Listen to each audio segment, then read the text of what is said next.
Le soldat tira à l'aveugle par un trou dans le mur. Autour de lui, la pièce explosa en plâtre et poussière. Ses mains tremblaient en rechargeant son fusil, tandis que ses camarades tombaient, fauchés par les balles et éclats d'obus nazis. En bas, les chars luttent pour chaque mètre, tentant d'écraser une machine à tuer. À quelques kilomètres, Hitler était dans le Führerbunker souterrain, protégé du carnage, attendant une armée fantôme pour le sauver. C'est la bataille qui a mis fin à l'Allemagne nazie.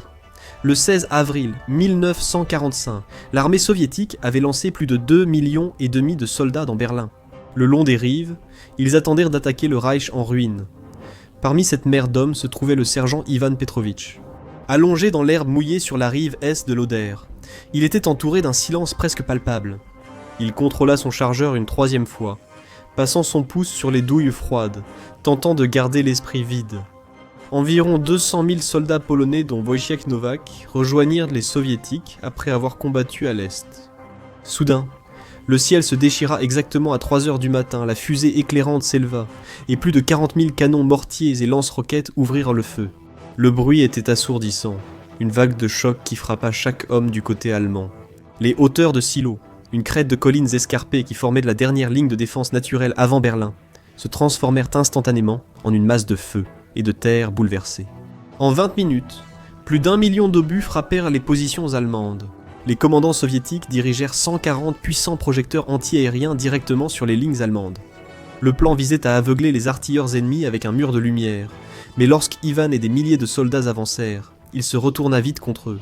La fumée des bombardements était si épaisse que la lumière s'y reflétait, découpant en ombres chinoises les troupes soviétiques qui avançaient. Les hauteurs du silo devinrent un cimetière où les Allemands s'étaient retranchés en profondeur. Anticipant l'attaque, des tirs de mitrailleuses éclatèrent depuis des bunkers en béton qui avaient d'une manière ou d'une autre survécu au barrage. Ivan voyait les chars T-34 exploser, leurs tourelles projetées par les canons anti-aériens de 88 mm. Il vit des hommes disparaître dans la brume rouge au nord. Wojciech et la première armée polonaise foncèrent vers la capitale allemande. Ils traversèrent la rivière sous un feu de mortier, leur pont de bateaux détruit par les explosifs. Mais d'une manière ou d'une autre, ils réussirent à traverser, prenant d'assaut les positions allemandes pour les Polonais. Chaque pas vers Berlin était un pas de plus vers la justice. Le 19 avril, la 9e armée allemande fut encerclée et piégée dans les forêts de Halbe, rompant la ligne. Le 20 avril, Adolf Hitler fêtait ses 56 ans dans une atmosphère tendue au bunker. Le complexe formait un labyrinthe de petites pièces en béton sous la chancellerie du Reich et ses jardins. Hitler fit sa dernière apparition publique en montant les escaliers en béton vers le jardin de la chancellerie. Le jardin autrefois soigné n'était plus qu'un terrain criblé de cratères, statues brisées et arbres tordus à cause des bombardements alliés. Des garçons des jeunesses hitlériennes attendaient dans le jardin en ruine pour recevoir la croix de fer du Führer. Ces enfants étaient les défenseurs du Reich, la preuve que la puissante Wehrmacht avait été réduite à presque rien. Hitler longea la file, manteau gris au col relevé. Il leur pinça les joues et tapota les épaules.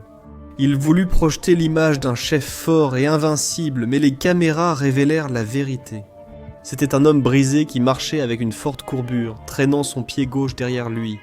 Sa main droite tremblait si fort qu'il devait la cacher derrière son dos ou la serrer avec l'autre pour dissimuler les secousses. Il murmurait aux garçons que Berlin resterait allemande et qu'ils étaient l'avenir. Alors qu'ils se retournaient et redescendaient les escaliers, les premiers obus d'artillerie soviétique commencèrent à tomber sur le centre-ville. C'était le cadeau d'anniversaire de l'armée rouge pour le Führer. Le Tiergarten, le vaste parc au centre de la ville, éclata en geysers de terre et d'éclats de bois. De retour à l'intérieur du bunker, les hauts responsables nazis Goebbels, Himmler et Göring se sont réunis, mais l'atmosphère était lourde de tension. Hitler, assis là, touchant à peine à sa nourriture et le regard vide, commença à parler de l'armée de Wenck et de la contre-attaque de Steiner. Il décrivait ses unités militaires comme des légions nouvelles et puissantes, prêtes à vaincre les soviétiques et restaurer leurs frontières. Le général Krebs et les autres fixèrent leurs bottes, laissant des silences gênants entre les diatribes. Ils connaissaient la vérité. Steiner manquait d'hommes, et Wenck luttait juste pour maintenir la défense. Le 22 avril, le déni a cédé face à une réalité écrasante. Ivan et son unité combattaient désormais dans la banlieue, traversant usines, stations de tramway et immeubles. La résistance désorganisée en était plus dangereuse. Ils ne combattaient pas des soldats entraînés, ils affrontaient le Volkssturm, des vieillards armés de fusils de chasse et de pistolets de la Première Guerre mondiale, ainsi que des femmes munies de grenades. Chaque fenêtre représentait une menace et chaque cave un point d'embuscade potentiel. Ivan a vite compris que les rues étaient un temps mortel. Alors les soviétiques ont changé de tactique au lieu de s'y battre. Ils avançaient dans les bâtiments, créant des trous pour passer du salon à la cuisine puis à la chambre. Ivan s'est battu dans une salle à manger où un repas familial restait à moitié mangé sur la table. La scène familiale, brisée par grenades et baïonnettes dans le bunker, révélait toute la gravité de la situation. Hitler attendait désespérément des nouvelles de l'attaque de Steiner, pensant qu'elle sauverait Berlin. Il avait tout misé là-dessus, retardant les ordres d'évacuation et refusant de permettre à la 9e armée de battre en retraite. Puis, le rapport est arrivé. Le général Krebs eut la lourde tâche d'annoncer que Steiner n'avait pas lancé l'attaque. Il n'avait ni les troupes, ni le carburant, ni les munitions. Le silence dans la pièce était absolu. Un vide où l'air semblait aspirer jusqu'à ce que l'explosion survienne. Hitler ne s'est pas seulement mis en colère, il s'est effondré. Il a frappé du poing sur la lourde table en bois, éparpillant crayons et cartes.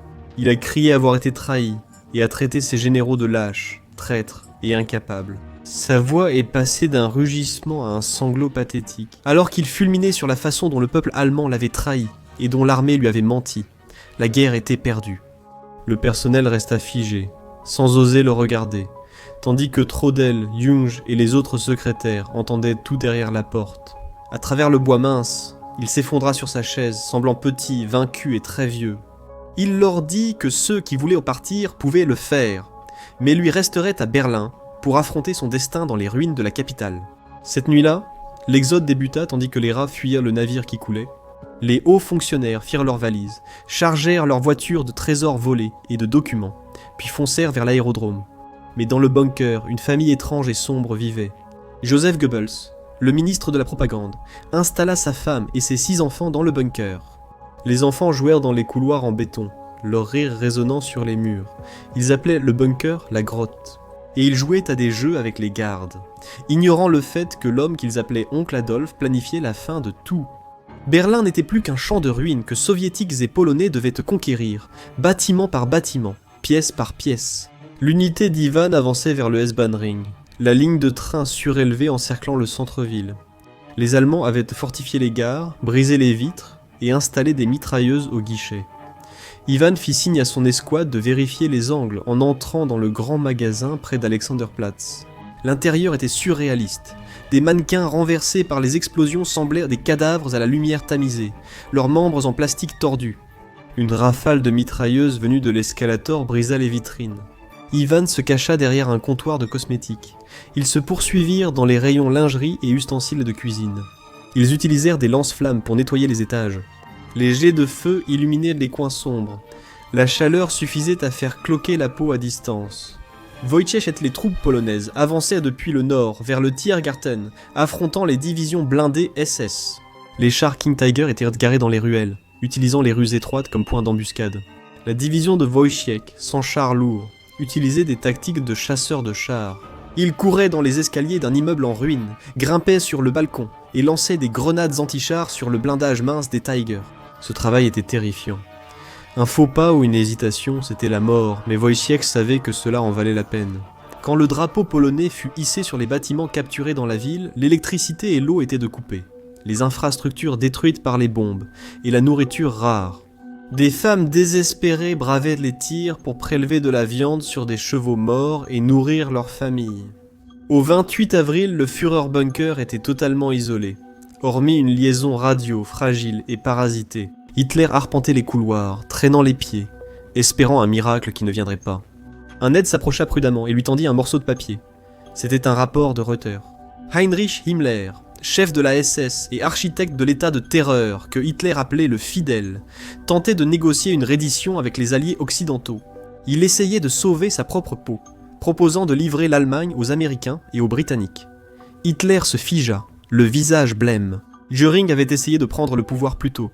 Mais Himmler était censé être un véritable croyant. Si Himmler était un traître fiable, tout le monde complotait-il contre lui. Hitler regarda Hermann Figelin, représentant de Himmler au bunker et beau-frère d'Eva Braun. Figelin avait essayé de s'éclipser pour fuir la ville en civil, avec un sac d'argent et de bijoux, mais il avait été attrapé. Hitler ordonna que Figelin soit conduit dans le jardin de la chancellerie et placé contre le mur. C'était une exécution de gangster, preuve de la perte de contrôle totale de cet homme sur son empire. Les tirs, couverts par l'artillerie, éveillèrent le doute dans l'esprit de Hitler à cause de la trahison. Himmler avait donné des capsules de cyanure pour une situation désespérée, mais il doutait maintenant de leur authenticité. Était-ce un piège ? Était-ce un sédatif conçu pour le droguer afin qu'il puisse être capturé vivant et mis en cage à Moscou ? Il devait savoir. Alors il chercha un sujet d'essai et fixa Blondie, sa fidèle chienne berger allemand. Le chien était l'une des rares créatures vivantes pour lesquelles il semblait réellement avoir de l'affection. Il donna l'ordre à son maître chien, Fritz Torno. Incapable de regarder, Hitler quitta la pièce. Peu après, Blondie convulsa et mourut dans la salle de bain. Hitler était satisfait que le poison soit réel, et la sortie assurée. Il fixa l'animal fidèle, immobile sur le carrelage, puis s'éloigna sans un mot, s'effondrant peu après. Le 29 avril, les soviétiques se préparaient à attaquer le Reichstag. Mais pour y arriver, ils devaient traverser la rivière Spree et prendre le pont Motka. Ce pont était un point d'étranglement. Une barricade de fer et de pierre bloquée par les Allemands, avec des tramways, barbelés et explosifs. L'unité d'Ivan était dans la première vague. La nuit, le ciel brillait à cause des bâtiments en feu. L'air résonnait du hurlement des orgues de Staline, les roquettes Katyusha. Ils ont pris le pont, mais ce fut un massacre. Les mitrailleuses allemandes de l'autre côté balayaient le tablier du pont et des hommes tombaient dans l'eau froide de la Spree. En dessous, Ivan escaladait un tramway détruit. Les balles ricochèrent sur le métal à quelques centimètres de son visage, et il tirait avec sa mitraillette jusqu'à ce que le canon devienne rouge incandescent. Ils avançaient lentement et établissaient une tête de pont de l'autre côté, les plaçant dans le quartier diplomatique. Leur cible suivante, le ministère de l'Intérieur. Appelé Maison Himmler, c'était un grand bâtiment gouvernemental, véritable labyrinthe de bureaux et couloirs. Le combat pour le ministère de l'Intérieur fut féroce. Soviétiques et SS se sont affrontés pièce par pièce, lançant des grenades et tirant à travers impostes et planchers. Ivan entra dans un grand bureau aux murs couverts de livres de droit, où un officier de la SS le menaça d'un couteau. Ivan n'eut pas le temps de recharger et frappa la mâchoire de l'homme avec la crosse en bois de son arme. Ils ont lutté au sol, roulant sur du verre brisé et de l'encre, jusqu'à ce qu'Ivan sorte son couteau. L'officier SS griffa désespérément le visage d'Ivan en vain. Ivan planta la lame avec un bruit sourd et écœurant. Tout fut terminé rapidement. Il resta allongé sur le sol, haletant. Puis l'ordre arriva d'avancer et de sécuriser le toit. Tandis qu'Ivan luttait au ministère de l'Intérieur, une scène surréaliste se jouait dans le bunker. Les soviétiques étaient à moins d'1 mile. On entendait des tirs de fusil et des explosions secouaient les murs. Hitler décida qu'il était temps de mettre de l'ordre dans ses affaires et dicta son dernier testament à sa secrétaire, Traudel Jung. Dans la salle de conférence, la poussière tombait du plafond à chaque impact d'obus. Il s'emporta une dernière fois. Il n'assuma pas la responsabilité ni n'admit sa faute. Il accusa les juifs, les généraux et le peuple allemand de manquer de force pour soutenir sa vision. Puis il fit quelque chose qui stupéfia le personnel. Il décida de se marier. Eva Braun fut sa compagne durant des années, restée dans l'ombre, maîtresse secrète du public. Un fonctionnaire local, un conseiller municipal de bas niveau nommé Walter Wagner, combattait dans le Volkssturm à proximité. Il fut tiré hors d'une tranchée, désorienté, couvert de poussière et terrifié, puis amené au bunker pour célébrer la cérémonie. Dans la salle des cartes, Hitler et Eva, avec Goebbels et Bormann comme témoins, signèrent de certificats de mariage. Eva écrivit d'abord Eva Braun, Raya Lebé, puis mit Eva Hitler. Ils firent une petite réception dans le couloir du bunker, buvant du champagne et mangeant des sandwichs, sans sourire. Le 30 avril, l'aube se leva sur le Reichstag, de la fumée sortait du toit et les fenêtres, murées en faisaient une forteresse. C'était le cœur symbolique du Troisième Reich. Ivan l'observait aux jumelles depuis le ministère de l'Intérieur, c'était la cible, le bout du chemin. Devant le Reichstag, sur la Königsplatz, était une zone de mort, inondée par l'eau des canalisations rompues et traversée de tranchées. À droite se dressait l'Opéra Kroll, infesté de snipers, et derrière lui s'élevait la massive tour de défense contre avions du zoo. Ces canons anti-aériens de 128 mm étaient abaissés pour tirer directement sur l'infanterie soviétique. L'artillerie soviétique ouvrit le feu avec des dizaines de canons, concentrant leurs tirs sur le bâtiment jusqu'à ce que la façade commence à s'effondrer sous leurs impacts. Puis l'infanterie a chargé. Ivan courait, ses bottes s'enfonçant dans la boue. Des hommes tombaient tout autour de lui. Fauché par les balles de la tour Flak, l'air était saturé d'éclats. Ivan s'est jeté dans un fossé anti-char rempli d'eau, l'eau devenant rouge autour de lui. Ils ont franchi les marches, détruit les portes à la grenade. Puis le combat s'est poursuivi à l'intérieur, en affrontements rapprochés.